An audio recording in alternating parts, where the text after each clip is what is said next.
All right, many people ask about how do I make my Puerto Rican rice, and I'm gonna try to make a video to see if it comes out right.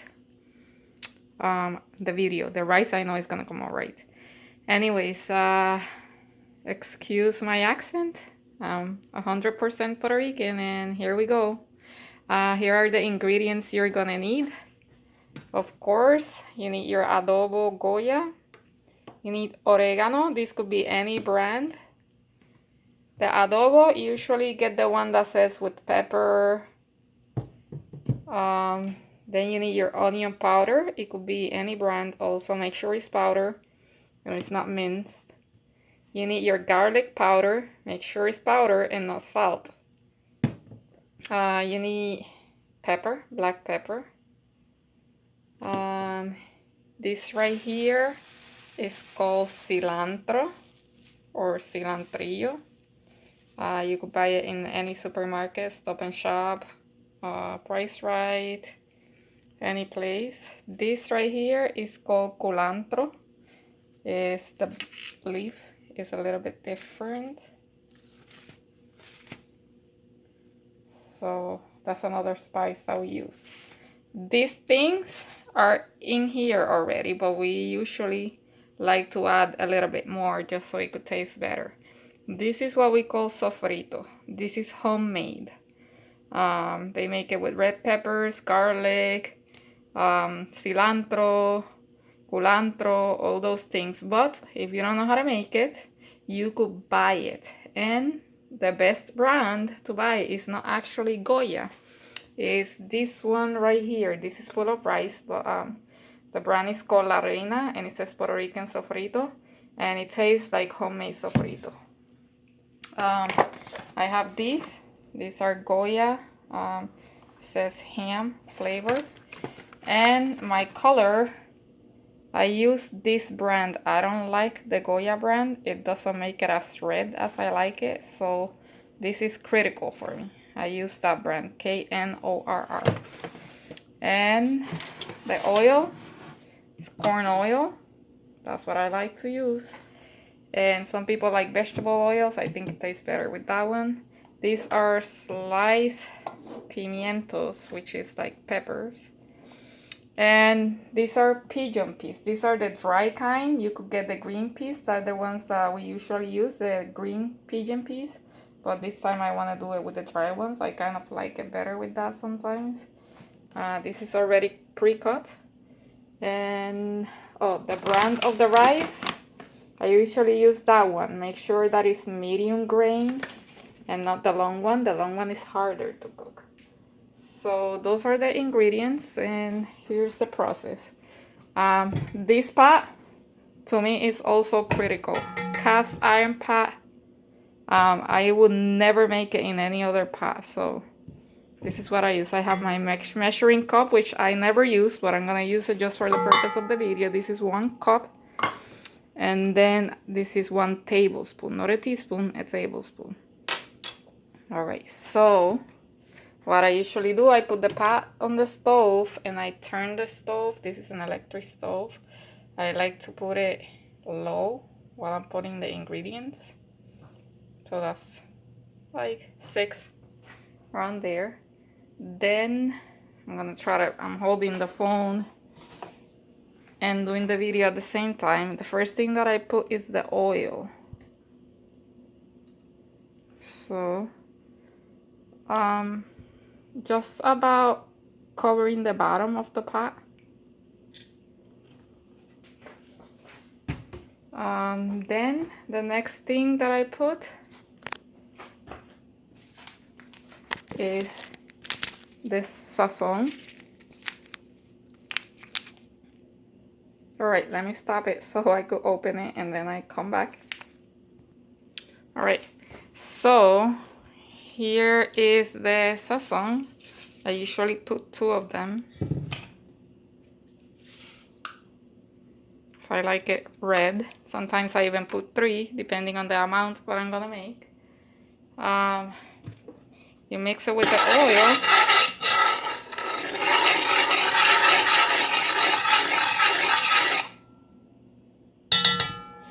And then the next thing you're gonna put in there is the actual sofrito.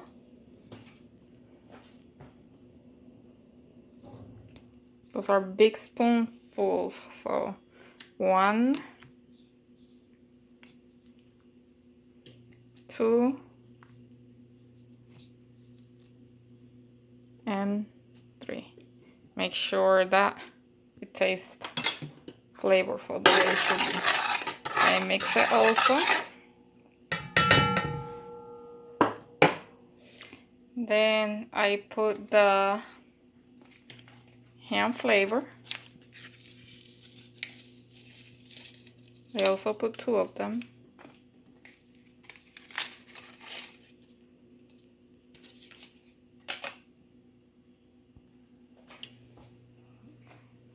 I put the pepper. It doesn't matter the order that you put the condiments. I put a lot of garlic, as you see. I don't put as much pepper. If you put too much pepper, it's gonna make it taste like bitter or something. This is the onion. I put a little bit less than the garlic. If you see, that's already starting to boil, so bring your heat down, because if not, it's gonna start sticking. It's starting to boil because it's taking me longer since I'm talking and trying to record all this. This is oregano, what I'm putting now. I put enough. And the adobo, I put it last. Like I said, this is already pre-cut and washed. So this is the cilantro and the culantro together. See, there's pieces of culantro and pieces of cilantro in there.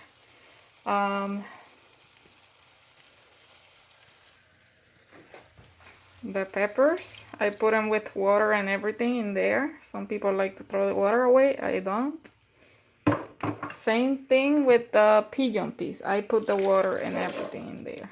So as you see, I put everything before I put the rice. That's one of my secrets. Other people do it backwards. I like it this way better. So I put everything. The last thing that I have to put is the adobo. And this I will put plenty too. And then after I put the rice and the water, I taste and I make sure that it tastes enough. So with the rice, we love to put rice in things like that. It's easier. So the amount that I always use is 1 cup, 2 cups, 3 cups, 4 cups, 5 and half. That's kind of what I usually always cook, 5.5 cups of rice. That is enough for 6 people, I would say. Other people like to wash the rice, and some people will say I will never eat rice that is not washed, blah blah blah. But I believe if you wash it, it's just gonna come out kind of too soft because it holds the water, and then you have to make sure that you're gonna put less water than you're supposed to, so it gets kind of tricky. So I don't wash it. I've been cooking it like this for 20 years and it's been working fine. See how I mix it all together, make sure it covers everything and it looks nice and orange. If you were using Goya Sazon, it would not be in this orange. It would be a little bit more yellow. So now that it's all covered and mixed, the only thing that I have left is to put the water in there. And in here, I have already pre-measured 3 cups of water, room temperature. So because it has the water of the pigeon peas and it has the water of the pimientos, it usually doesn't take as many cups of water as it takes of rice. When you're making white rice with nothing else, then you have to put the same amount of cups of water with the same amount of rice. But because this already has the water from the other things, that is perfect. And sometimes it works, sometimes it doesn't, but we say that when we stick it up like this, oh, it did. And it stays standing up, it means that that water is perfect. So you know that you don't have to add any more water. Now I am going to taste a little bit. It has to taste salty to you. Like, you need to taste some flavor in there. So don't worry too much that it's too salty, because usually it does not get that salty no matter how much you put in there, unless of course you put like half of the jar. But if you put too little, then it's not gonna taste like anything. So I believe it's better to put a little bit extra. Yeah, and that's perfect. So that is the Puerto Rican rice. Now I will bring the heat up to 7. That's where I always put it. Don't put it all the way too high up. Just put it like in 7. Let it cook covered for like 15 minutes. And then you open it and you move it around. Then you bring your heat down again to like a 4 and let it cook for another 10 minutes or so. Then one more time you open it, move it around, and then put it in 2 or 1, and then let it cook for like 20 more minutes, and then it should be done. So when this is done, I'm gonna show you actually. All right, I'm gonna pause it. I am not sure if I'm gonna be able to have it pause for that long and then keep recording, and I'm not too good with like editing or video editing or anything like that. So if I cannot keep it on paused, I will actually take pictures of the result and post them together with the video, I guess. All right, so we'll see. Okay, so here it is after the first opening. Actually, that didn't even took 15 minutes. It was like 12 minutes or so. This is a new stove, so it does things faster. So I already moved it around, and see how it's dry. All that water is already sucked in. So it feels hard. Don't worry about it. As long as you're using the right pot, it will be fine. And the heat, I will put it in 4. Usually you feel it that it's kind of getting a little bit stuck at the bottom. That's normal. That's what we call pegado. And it's a good thing that that's there. If you leave it 5 minutes longer, it will burn and it will mess up the whole rice. So you have to be very sure. Alright. Alright, here it is. 10 minutes more, and temperature 4. And see how much more it looks now because it grows. It still feels a little hard, and don't worry about that again. That's because it's still not completely cooked. So now that we brought it down to 4, we let it sit for 10 minutes. That's all it took, 10 more minutes. So 10 minutes in 7, 10 minutes in 4. Now I will reduce the heat to like 1, between 2 and low.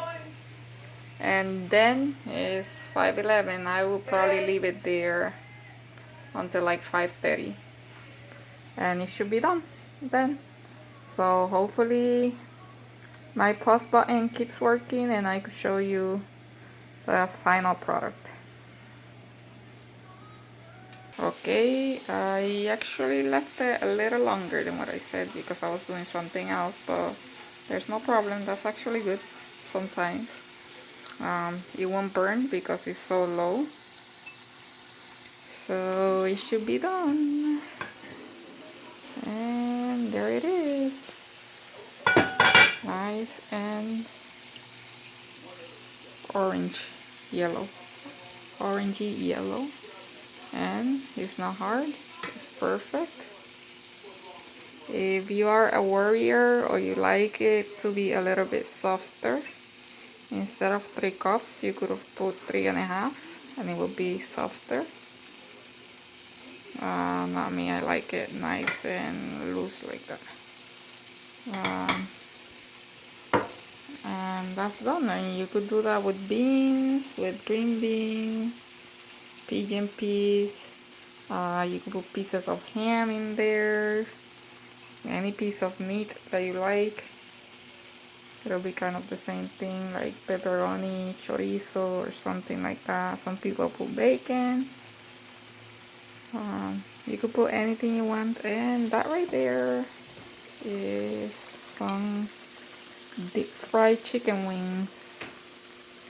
I make those with adobo, black pepper, cilantro, oregano,